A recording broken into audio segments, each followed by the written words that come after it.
S. Aquino III, President of the Republic of the Philippines.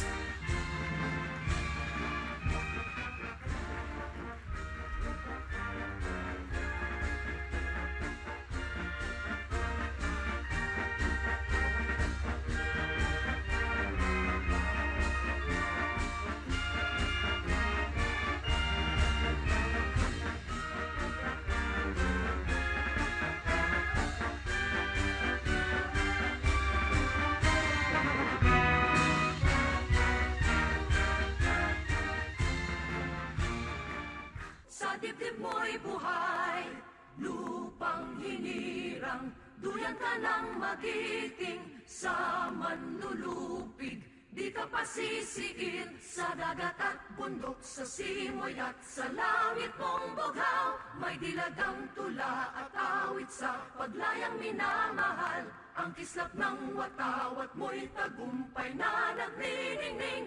Ang bituin at araw niya kailan pa may di magdidilim. Lupa ng araw ng walhati pagsinta, buhay ay langit sa piling mo. Tubot balanda kimi ama, tatonglon tun kararagmi. We call upon the kabunyan, the sky world, and a way of governance that uplifts the rights of farmers and Magdubi alayhim waladdallin. Amin.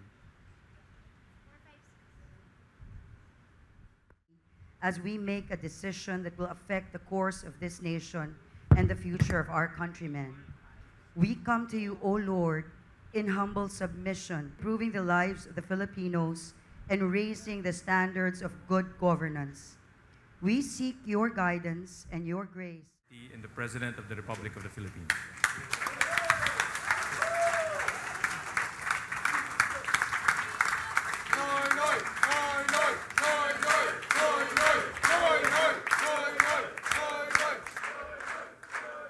Mabuo tayo lahat. Lalo na doon sa dalawang cheerleader sa harapan. Sana mas malakas ang boses nyo sa darating na kampanya. Hindi, mga kasama, hindi na dapat masyado akong mahabang magsalita ngayon. Magkakabaro tayo, di ba? Pareho chaleco natin suot, pareho pinaniniwalaan natin. Simple-simple lang. Darating na kampanya, siyempre wala namang kampanya madali. Palagay ko talaga lahat, bibigay natin ang lahat ng magagawa natin. Pero ako po'y matinding pakiusap.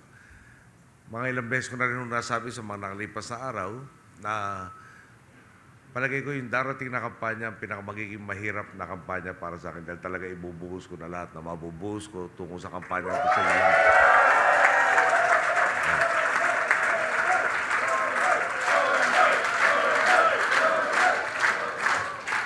Noong 2013, palagay ko nakita naman niyo ako. No? First time kong talagang nangampanya na ganong kayod na hindi para sa sarili ko. No? Pero maganda naman ang naging resulta sa atin lahat doon. Simple-simple lang ko siguro mensahe. Kung tayo naniniwala at sa pag-ikot-ikot nga sa buong bansa natin, katakot-takot yung mga testimonial na naririnig natin sa pagbabago ng buhay natin mga kababayan. No? Siyempre, dumating isang panahon na may nagmungkahi pagpatuloy ko raw. Sabi ko, mukhang mali yata yung direksyon ko iaasa natin sa isang tao. No? Kailangan parati tayo nagre-regenerate o nag-generate ng tinatawag na young blood para parati may fresh ideas tsaka yung strength, yung energy, hindi nababawasan. At in a sense, no, mahirap dahil talagang pipilitin kong malapitan lahat ng butanteng pwede kong malapitan para yung mungkahing kandidatura ng ating piliting kandidato.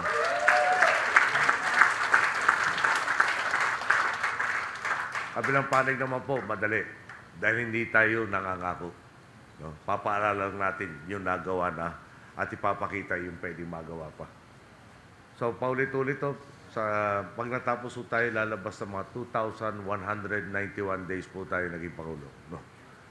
At talagang may mga araw damandama ko po yung bawat isang araw na yan. No? Ngayong linggong punto, di ba, iniwasan tayo ng bagyo. Awa ng Diyos, kakalis lang niya, mayroon nang humalinhin na low pressure area, nagbabanta na naman sa Biyernes sa yata darating. Pero hindi nabali po yan. Ang importante, kada mapunta ko sa iba't ibang lugar at nagsalita ang ating mga kababayan na dati pinanaginip nila, ngayon ay totoo na.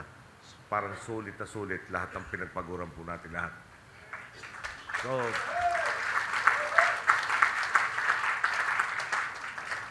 darating na kampanya, no? At ito talagang matinding pakiusap. Siguro bago yung sarili nating kandidaturang isipin natin, pinaka-importante, may Pangulo tayo magpapatuloy ng tuwid na daan.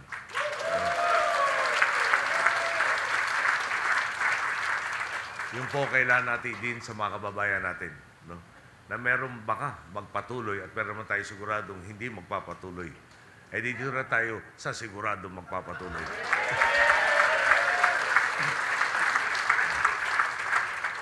Dito rin, pakiusap sa lahat ng kasamahan kung tayo talaga naniniwala din sa tuwid na daan. Ikampanya natin yung ating leader bago muna yung sarili. Magandang araw po. Maraming salamat po.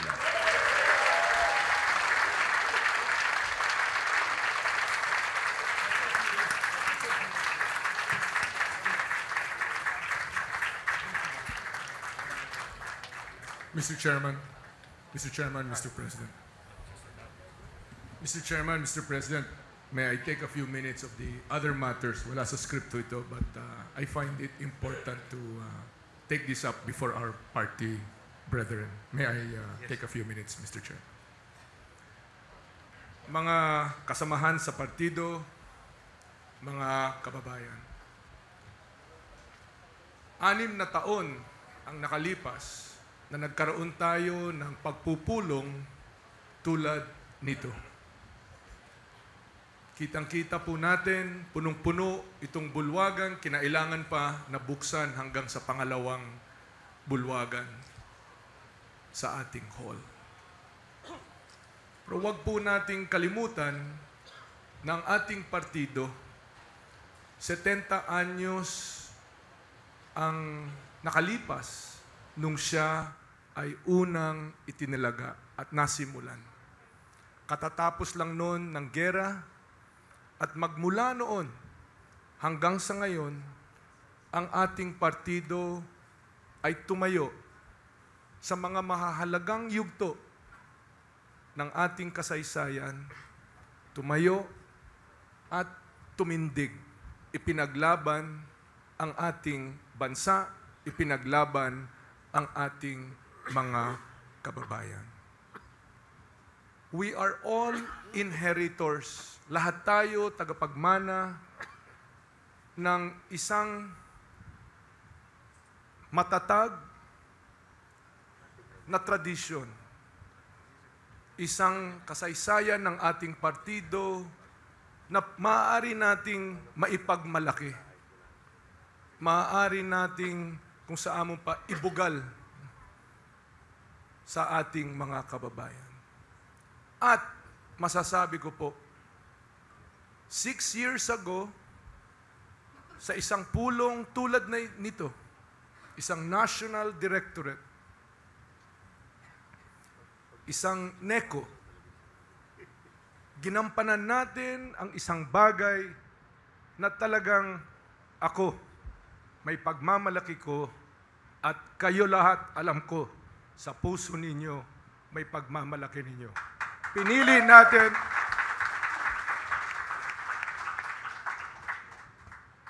natin ang isang tao na matino, marangal, at mahusay na leader. Walang iba, Pangulo Noynoy Aquino.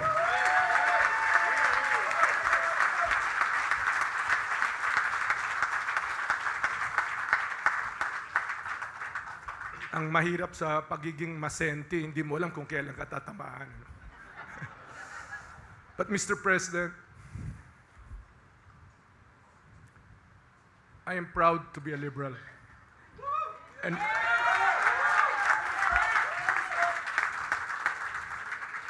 we are all proud to be members of the Liberal Party because of your leadership. Dahil hinatid mo ang ating bansa sa mas maayos na kalagayan na hindi nakamit ng iba pang mga administrasyon na nakaraan. Sa ngalan ng ating partido, nagpapasalamat po kami lahat sa inyong liderato, sa inyong ipinakita na pagmamahal sa ating bansa at sa ating mga kababayan. Maraming salamat po, Ginoong Pangulo. Tumayo po tayo lahat!